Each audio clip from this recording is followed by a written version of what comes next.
17세기를 살았던 철학자 발타자르 그라시안의 저서들은 처음 출간된 이후 니체와 쇼펜하우어를 위시한 수많은 사상가들의 극찬을 받으며 유럽 전역에 큰 반향을 일으켰습니다. 그리고 400여 년이 지난 지금까지도 전 세계 수많은 나라의 베스트셀러 목록을 차지하며 여전히 많은 사랑을 받고 있습니다.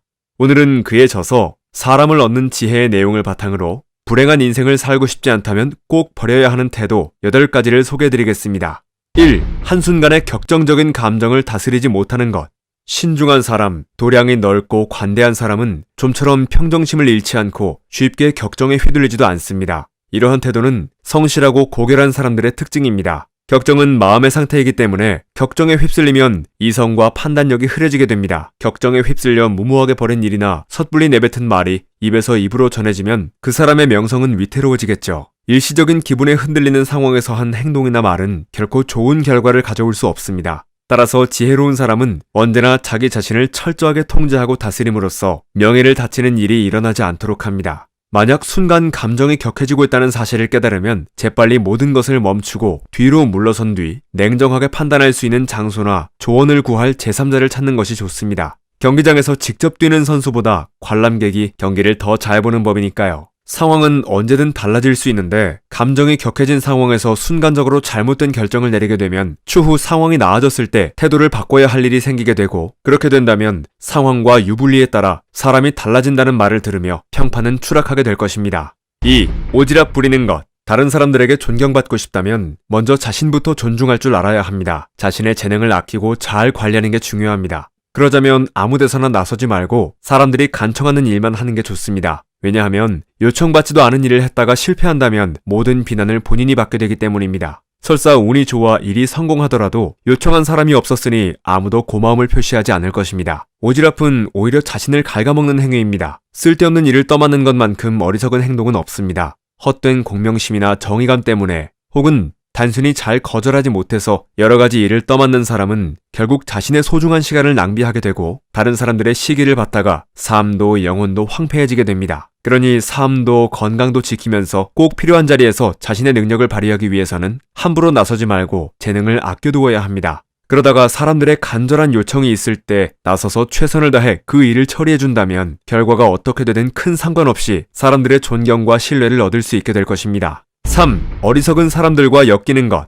무례한 사람, 허영심에 가득 찬 사람, 눈앞의 일만 생각하는 사람 등 모든 어리석은 사람을 경계해야 합니다. 세상에는 여러 부류의 어리석은 사람이 있는데 이들과 관계를 맺지 않는 것이야말로 지혜로운 사람의 첫 번째 조건입니다. 조금이라도 방심하면 언제든 나타나는 어리석은 사람 때문에 자존심이 상하거나 지금까지 애써 쌓아온 명성을 잃을 수 있으므로 대범하고 정중하게 이들을 모르는 척하고 피해 다니도록 신경을 쓰는 것이 좋습니다. 어리석은 사람과 어울리는 것만으로도 위험하지만 그들에게 속마음을 털어놓으면 더 큰 위험에 빠질 수 있습니다. 그들은 아무리 주의를 시키더라도 결국 속마음을 털어놓은 사람에게 손해를 끼치는 어리석은 말과 행동을 하고 말기 때문입니다. 그들은 불운을 몰고 다닙니다. 그것은 어리석은 사람들이 평생 짊어지고 다니는 무거운 짐입니다. 그러므로 그들을 멀리하고 대신 지혜로운 사람, 건강한 사람, 지식이 많은 사람과 가까이 하려고 노력해야 합니다. 뛰어난 지식과 날카로운 판단력으로 명성이 있는 사람들은 그 존재 자체만으로도 고귀한 덕성이 어떤 것인지를 보여줍니다. 이들을 벗이나 스승으로 두면 대화의 즐거움을 얻을 수 있을 뿐만 아니라 그 자신도 뛰어난 판단력과 지혜를 얻게 됩니다.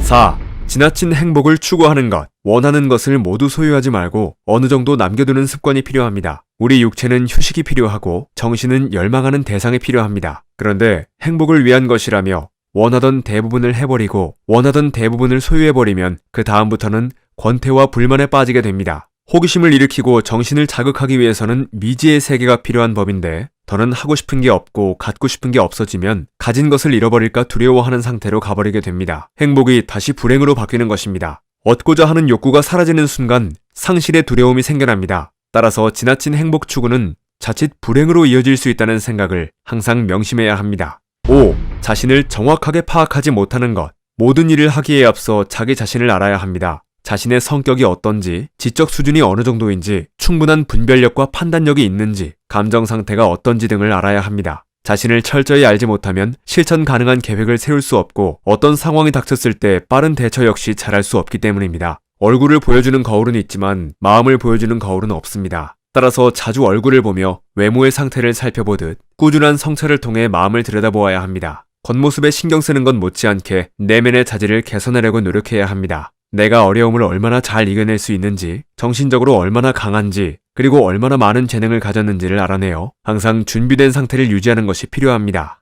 6. 단판 승부에 모든 것을 거는 것. 처음부터 단판 승부에 모든 걸 거는 사람들이 있습니다. 화끈하다거나 승부사라는 소리를 듣는 것이 마치 대단한 칭찬이라고 착각하는 경우입니다. 그러나 어떤 분야에서건 마찬가지로 승부를 겨룬다는 것은 운도 따라야 하고 살펴야 할 변수들도 많아서 이길 수도 있지만 아무리 노력해도 질 때가 있는 법입니다. 그런데 만약 그게 단판 승부였다면 그 피해를 복구할 방법이 없게 되겠죠. 현명한 사람은 부족한 점을 점차 보완해가면서 결국 완벽함에 도달하게 됩니다. 누구나 처음에는 실수를 저지르게 마련입니다. 그런 힘든 일을 겪은 다음에 첫 번째에서 부족했던 부분을 보완하여 다시 도전하고 또 도전함으로써 점차 실력이 완성돼가는 것입니다. 따라서 단판 승부에 모든 것을 거는 행동은 하지 말고 어떤 일에서건 개선의 여지가 있다는 생각으로 단계를 밟아 도전하며 승부를 펼치는 것이 현명한 방법입니다. 7. 인간관계에서 서두르는 것. 사회생활을 하다 보면 인간관계에서 여러 어려움을 겪게 됩니다. 예를 들면 친구나 지인들과 관계가 상당히 소원해질 때가 생깁니다. 그렇지만 만일 이런 일이 벌어지더라도 너무 서두를 필요는 없습니다. 관계가 회복될 때까지 시간을 갖고 기다리는 것이 좋습니다. 맑은 물이라도 조금만 휘저으면 흙탕물이 됩니다. 흙탕물은 손을 대면 될수록 더 혼탁해지고 오히려 가만히 두면 저절로 맑아지죠. 인간관계에서도 마찬가지로 때로는 손을 놓은 채 뒤로 물러서서 지켜보는 것이 사람들 사이에서 일어난 감정의 태풍을 가라앉히는 좋은 방법이 되기도 합니다. 그렇게 상황이 좋아질 때까지 기다리는 것이야말로 혼란스럽고 힘든 상황을 해결하는 최고의 방법입니다.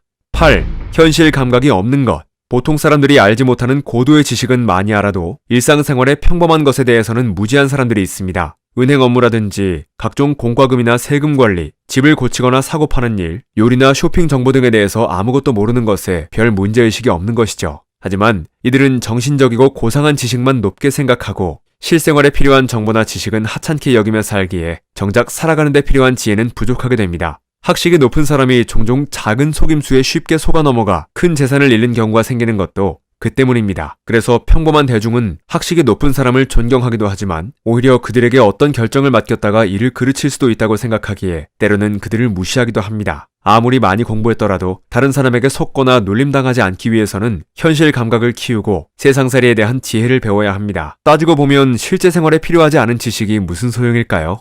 사실 우리가 사람을 얻는 지혜를 추구한다는 건 성공과 행복이라는 가장 보편적인 삶의 목표를 이루기 위함입니다. 그러나 지금까지 알려드린 8가지 외에 한 가지 말씀을 더 드리고자 합니다. 그건 바로 남의 아첨은 배격하고 비판을 좋아해야 한다는 것입니다.